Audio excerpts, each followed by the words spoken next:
घर की खुशी।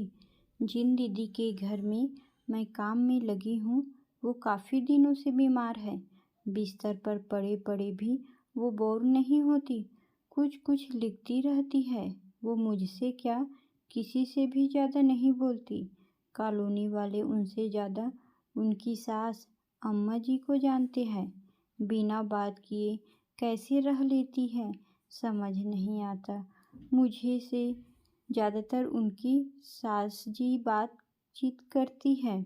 जब दीदी जी ठीक थी तो एक बार काम बता समझाकर एक कोने में हो जाती थी। कभी कभी कुछ कमी होती तो आकर धीरे से बताती थी, मगर अम्मा जी रोज़ मेरे साथ साथ काम में लग जाती है। उनके अनुसार सब करना होता है। बहुत महीन तरीके से काम कराती है।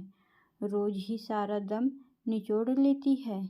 पता नहीं दीदी जी कैसे नौकरी और घर दोनों संभालती होंगी, पर उन्हीं की सास जी की वजह से ये काम भी मिला है। भैया बाहर रहते हैं, हफ्ते या महीने में कभी कभी आते हैं।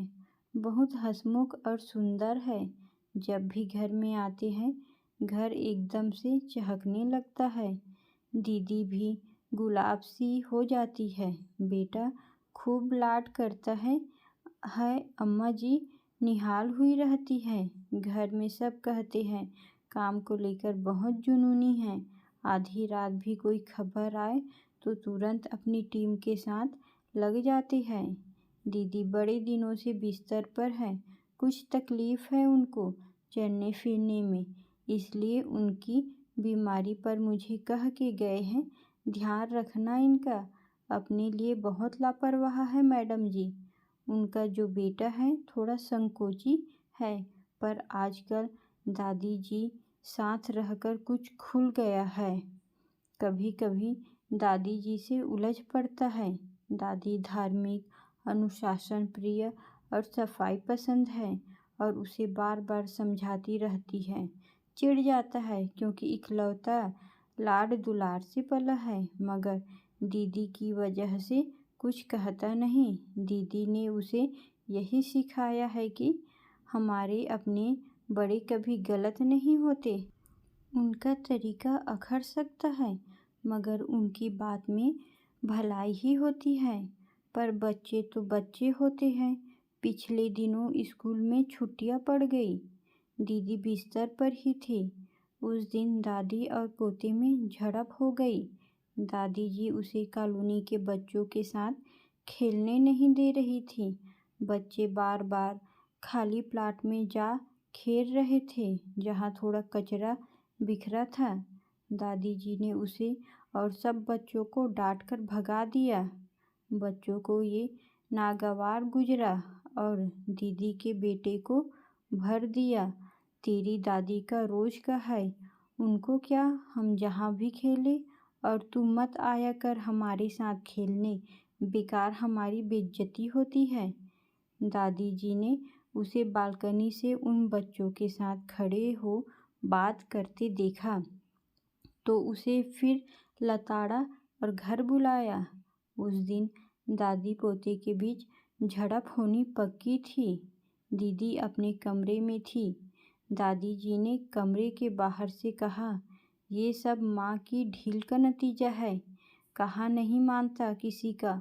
बड़ों की बात का कोई मान नहीं है, कोई संस्कार नहीं सिखाया, बस नौकरी की मस्ती में सब रहे। दीदी शांत पड़ी रही।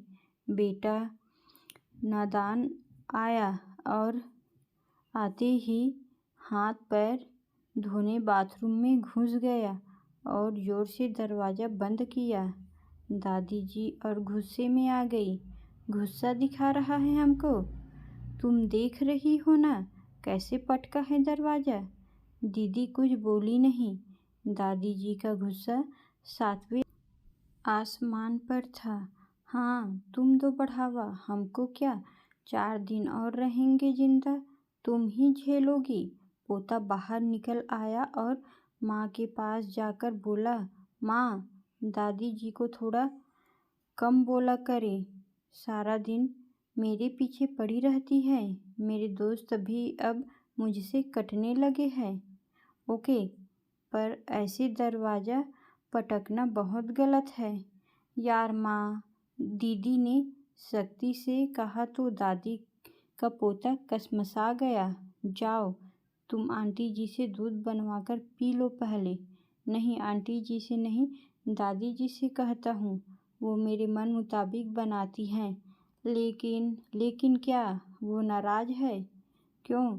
अरे आपको कुछ नहीं पता, आप तो ऑफिस में रहते हो दिन भर। मैं झेलता हूँ उनको। पोते की आवाज़ में कड़वाहट आ गई थी। मैंने सब्जी काटते हुए बाहर से देखा। दीदी ने बेटे का हाथ थाम लिया था। उसका चेहरा रुआसा हो गया।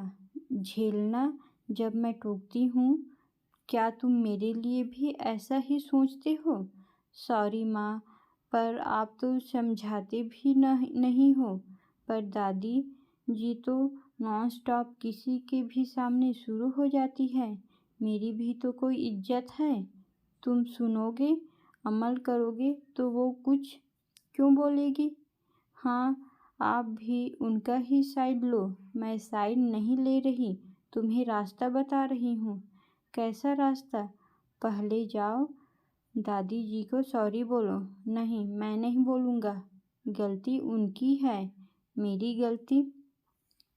गलती किसी की है निकालना ज़्यादा ज़रूरी है? दादी जी, दीदी ने थोड़ा सख्त होते हुए कहा, फिर नरमाई से बोली, बेटा, दादा दादी किस्मत वालों को मिलते हैं। दादी जी हम सब में सबसे ज़्यादा प्यार तुझसे करती है, फिक्र करती है। झूठ आप बना रहे हो। भोला, आओ दूध पी लो।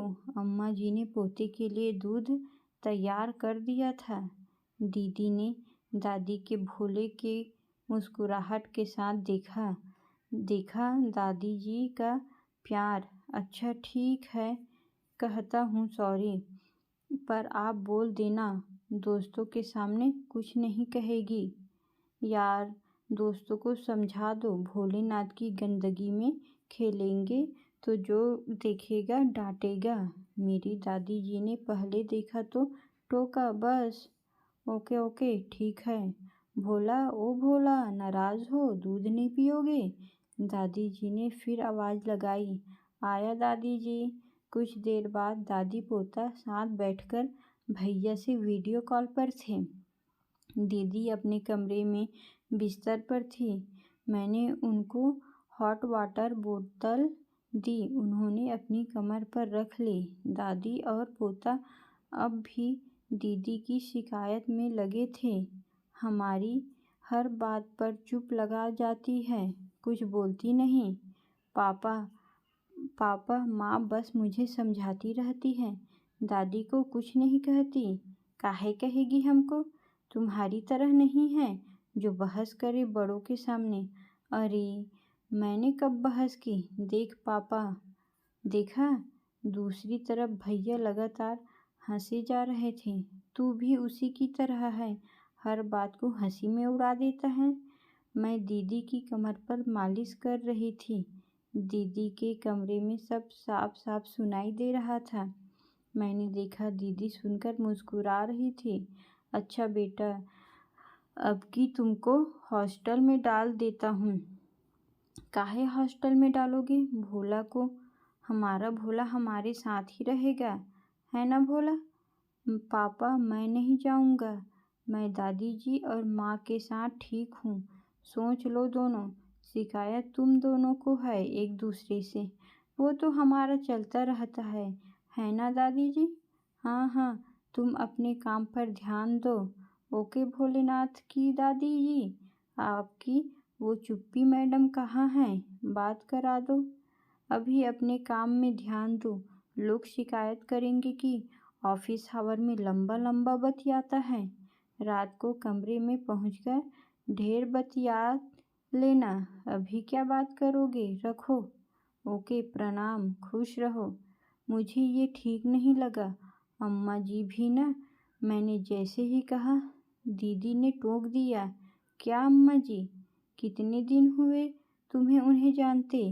दीदी, हम तो जो सुन देख रहे हैं कह रहे हैं, ठीक है, पर तुम्हारी नज़र में जो है वो तुम्हारी सोच से गलत होगा।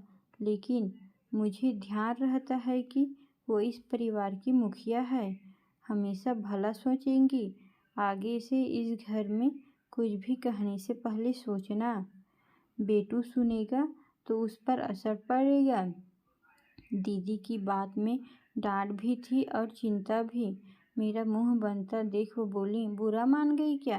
नहीं दीदी, तुम खुद को दादी जी की जगह रख कर देखो, खुद समझ जाओगी। आपको सच में कुछ बुरा नहीं लगता? आपको बाबू को दिन भर कितना कहती रहती है। दीदी शांत थी, बोली, तुमको समझ नहीं आई ना बात? समझना क्या है दीदी, हमसे तो ऐसा बर्दाश्त नहीं होगा। सुन, तेरी समझ को कहती हूँ, मैं बच्चों को तो समझा सकती हूँ, खुद को भी ढाल सकती हूँ, पर बड़ों को पलट कर कहना ठीक नहीं लगता मुझे। अभी उनके जितना दुनिया नहीं देखी मैंने। बाकी मुझे मेरे अहम से ज़्यादा इस घर की खुशी ज़रूरी लगती है। रात हो गई थी। मेरे पति देव ने फ़ोन करके कहा, आज वहीं रुक जाओ, मैं सुबह पहुंचूंगा। ये ट्रैवल एजेंसी में काम करते हैं। दीदी भी बोली, रुक जाओ, कोई दिक्कत नहीं है। अम्मा जी भी राजी थी। रात में दादी ने पोते को अपने साथ सुला लिया। मैं दीदी के पास फोल्डिंग बेड पर सोने की तैयारी कर रही थी। अम्मा जी ने आवाज़ लगाई, धानी, ओ धानी, जरा पैर दबा दो हमारा बिटिया। मैंने अम्मा के पास आई। अम्मा मुझे फ़ोन देकर बोली, दीदी को दे आ, भैया का नंबर लगाए हैं, जा जल्दी जा और आ। दीदी भैया बात कर रहे थे। अम्मा बोली, दरवाज़ा भेड़ दो, आराम से बतिया लेगी। मैंने उठकर दरवाज़ा बंद कर दिया और अम्मा के पैर दबाने लगी। नींद में जाते जाते अम्मा बोली, धानी, तुम अच्छा कस के दबाती हो, पर भोला की माँ के हाथ में दुलार होता है, उसके हाथ की बात ही कुछ और है। मेरे सामने अब अम्मा का दूसरा ही स्वरूप आ रहा था। दीदी शायद इसलिए शाम को मुझे समझा रही थी। अम्मा बुदबुदा रही थी, बेचारी बड़े कष्ट में है, हमारे हाथ में भी तो नहीं कुछ, अब बस जल्दी ठीक कर दे भगवान उसको। अम्मा जी सो गई। दीदी भी भैया से बात करके सो गई। पूरे घर में दीदी के कमरे से आती गुलाब की भीनी खुशबू फैलकर घर के माहौल को बेहद शांत और सुकून बना रही थी। अमूमन मुझे दूसरों के घर जल्दी नींद नहीं आती, मगर अम्मा के घर में उस रात बड़ी गहरी नींद आई।